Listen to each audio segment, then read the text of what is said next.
Merhaba dostlar. Almanya'daki emeklilik süreme tam tamına 8 yılda eklettim. Yani 65 yaşına geldiğimde Almanya'da 20 yıl çalışmışsam toplam 28 yıl çalışmış sayılacağım.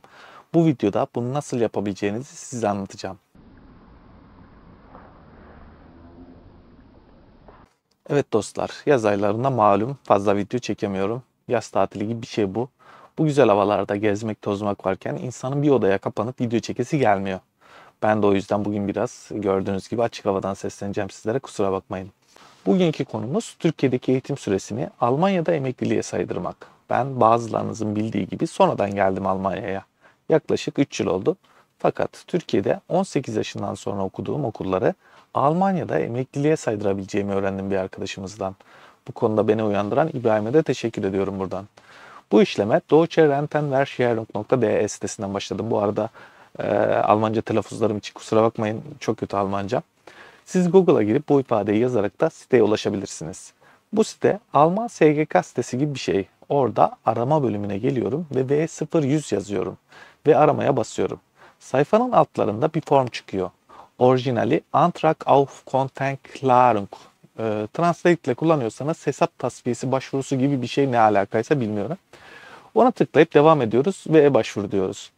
İlk çıkan sayfa bir bilgilendirme sayfası. İşaretliyor ve onaylıyoruz. Sonra da başlangıç deyip devam ediyoruz.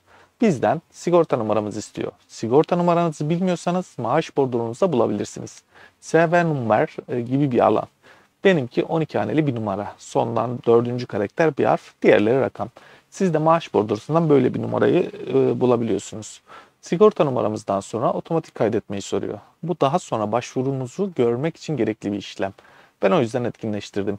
Etkinleştirmeyi seçince bizden bir şifre istiyor. Bir şifre yazın veya browser otomatik atasın. Sonra devam edin. Mail adresinizi girin. Bu mail ve şifreyle daha sonra başvurunuzu inceleyebilirsiniz. Sonrasında geçtim V0100 formunu doldurmaya. Burada bayağı bir bilgi var. Çoğunlukla kişisel bilgiler. Alanları doldurup ileri diyerek devam ediyoruz. İsteğe bağlı olmayan alanları doldurmak zorundayız. Burada yurt dışından mı buraya taşındınız gibi bir soru var. Ben buraya Türkiye'den Almanya'ya taşındığım tarihi ve diğer bilgileri girdim. Bu tür kişisel bilgileri doldurduktan sonra Klarung des Rentenversicherungskontos diye bir bölüm var. Burası önemli. Ben tabii ki tamamını Translate ile Türkçe'ye çevirerek doldurdum formun. Ben de hesabın açıklığa kavuşturulması gibi bir şey yazıyor. Orada Türkçesiyle bahsedilen sürelerin hiçbirisi eksik değil. Sigorta geçmişim var.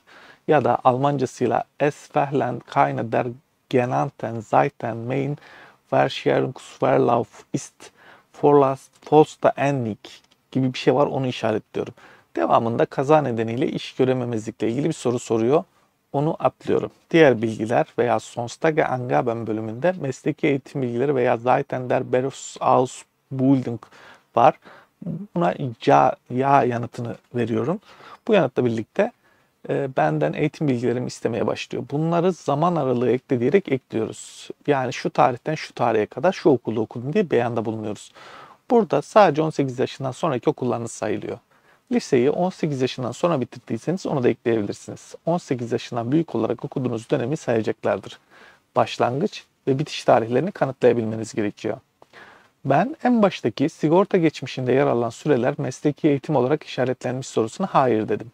Sonra da şu tarihten şu tarihe okudum diye tarih aralıklarımı girdim.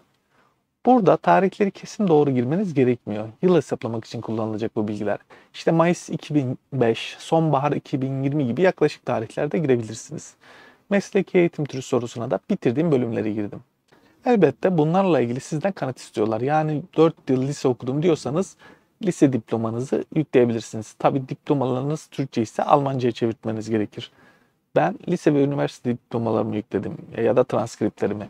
Almanca çevirileri zaten elimde vardı. Tabi bunları sırayla yüklüyorsunuz. Dönem olarak liseye girdiyseniz önce lise diplomasını kanıt olarak ekliyorsunuz.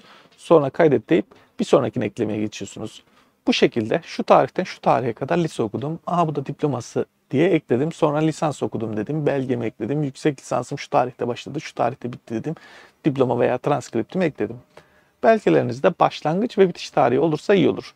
E-Devlet'ten aldığınız mezuniyet belgelerini Almanca'ya çevirtip kullanabilirsiniz. Transkriptlerinizi de kullanabiliyorsunuz tabi. Veya diplomalarınızı da kullanabilirsiniz zaten. Dediğim gibi burada kanıtlamanız gereken bir okul okuduğunuz ve ne kadar süre okuduğunuz. belgelerinizin üzerinde giriş tarihi veya eğitim süresi yazarsa iyi olur. Bir de Almanca olması iyi olur tabii belgelerin. Sanıyorum İngilizce uluslararası diplomaları da kabul ederler. Arkadaşlar bu şekilde formları kendi bilgilerinize göre doldurup devam ediyorsunuz.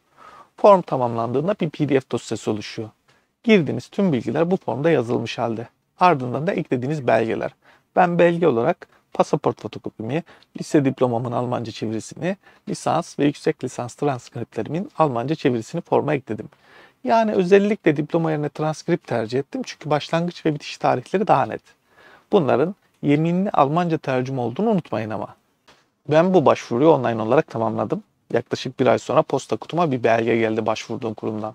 Belgede özetle başvurumun hangi tarihler için kabul edilip hangi tarihler için reddedildiği yazıyordu. Benim lise ve üniversite süreleri 8 yıldan fazlaydı. Ben garanti olsun diye hepsini yazdım. 8 yıldan fazla olanları reddetmişler haliyle.